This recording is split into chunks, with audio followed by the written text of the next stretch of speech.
আগামী 16ই ডিসেম্বর বাংলাদেশ সময় বিকাল ৩টায় সংযুক্ত আরব আমিরাতের আবুধাবিতে এবারের আইপিএল এর নিলাম অনুষ্ঠিত হবে। এবার আইপিএল এর নিলাম বলতে সেটা হলো যে আপনার মিনি নিলাম। এখানে মোট এই আইপিএল এর যেকোনো ফ্র্যাঞ্চাইজি লিগের ক্ষেত্রে এটা হয় যে প্রথমে কারা খেলতে চায় তাদের একটা আগ্রহ প্রকাশ বা এর জন্য রেজিস্ট্রেশন করতে হয়। এবার সব মিলে ১৩৯০ জন মতো প্লেয়ার আইপিএল এ রেজিস্ট্রেশন করছিল এবং তারা যাচাই বাছাই করে এখন পর্যন্ত ৩৫০ জন প্লেয়ারকে তারা এই শর্ট লিস্টে রাখছে।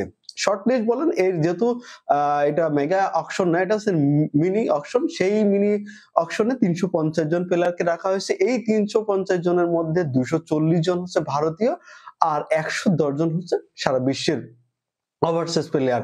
এর মধ্যে ৭ জন প্লেয়ার আছে বাংলাদেশি। আমরা মোটামুটি এই ভিডিওতে এই ৭ জন বাংলাদেশি সম্পর্কে নিয়ে একটু আলোচনা করতে চাই। তার আগে একটা বিষয় হলো যে বাংলাদেশের চটকদার এইসব মিডিয়া আছে যে মিডিয়াগুলো যে এমন ভাবে আপনাকে বলবে যে অমুক দল পেয়েই গেছে। দেখেন গত আইপিএল এ বা তার আগের আইপিএল এর থেকে আপনি একটু অ্যানালাইসিস করেন, আইপিএল কিন্তু একটা নির্দিষ্ট মানদণ্ডে চলে বা তাদের একটা মানে মাস্টার প্ল্যান করে তারা দল সাজায়, তাদের ব্যাপারটা আলাদা।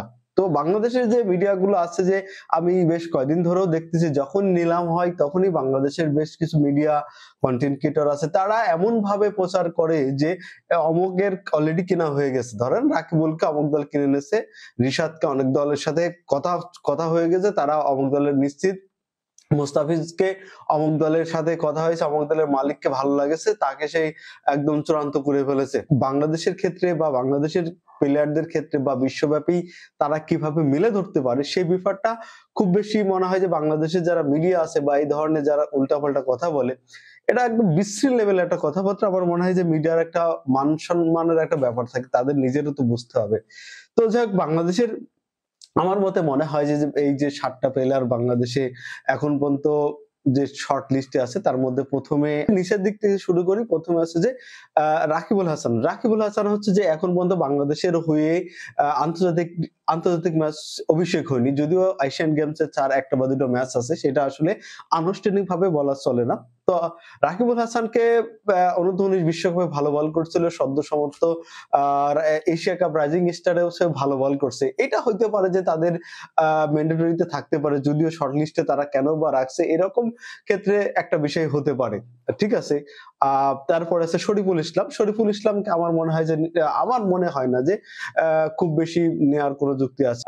নাহিদ রানার ব্যাপারটা হচ্ছে পেস আছে, যদিও পিএসএল এ কিছু ম্যাচ খেলেছে, তার বাইরে নাহিদ রানা খুব বেশি ইফেক্টিভ না বা নিলামের মতো জায়গায়, যেহেতু ১১০ জন প্লেয়ারকে তারা কিনবে। এই ১১০ জনের মধ্যে বাংলাদেশের যে ৭ জন প্লেয়ারের নাম আসছে একটু খুব ভালো করে খেয়াল করে দেখবেন যে সেই ৭ জন প্লেয়ারই কিন্তু বলার, কোনো ব্যাটসম্যান নেই।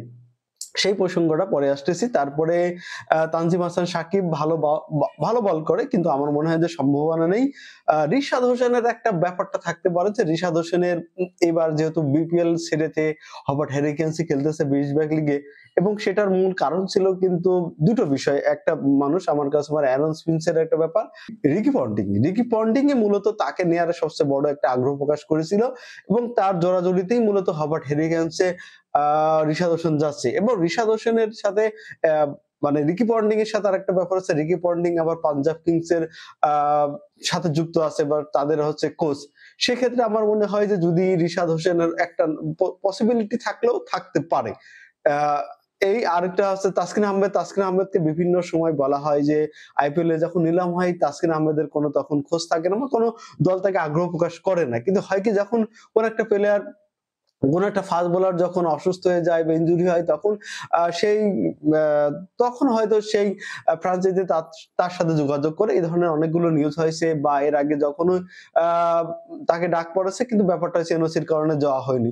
তবে সেক্ষেত্রে সরাসরি আমার মনে হয় না যে হবে। মুস্তাফিজুর রহমান গতবার তো যেভাবে লেখালেখি হলো বাংলাদেশের মিডিয়াগুলো, যেটা মানে আমার কাছে হাস্যকর একটা ব্যাপার তৈরি হয়ে যায়, বা বাংলাদেশের যারাই এই ধরনের নিউজ গুলো করেন, সেই কোনো দলই তো কোনো বাংলাদেশে কোনো প্লেয়ারকে কেনা হয়নি। সর্বশেষ একজনের ইনজুরির কারণে ১ টা ২ বা ৩ টা ম্যাচ খেললো। ৩ টা ম্যাচ খেলেছিল মুস্তাফিজুর রহমান। এখন কথা হলো যে একমাত্র আমার কাছে যেটা মনে হয় যে যদি এই আইপিএল এর এই মিনি নিলামে বাংলাদেশের থেকে যদি কোনো প্লেয়ারকে কেনে সেটা হচ্ছে সম্ভবতার ক্ষেত্রে একমাত্র মুস্তাফিজুর রহমান। আর দ্বিতীয়ত যদি আ ইনকেস একটা ব্যাপার থাকে সেটা হলো যে লেগ স্পিনার একটা চাহিদা থাকতে পারে যা তারপর দলগুলোর একটা নির্দিষ্ট পরিমাণে প্লেয়ার কিনতে হবে এবং টাকা পয়সার ব্যাপার আছে।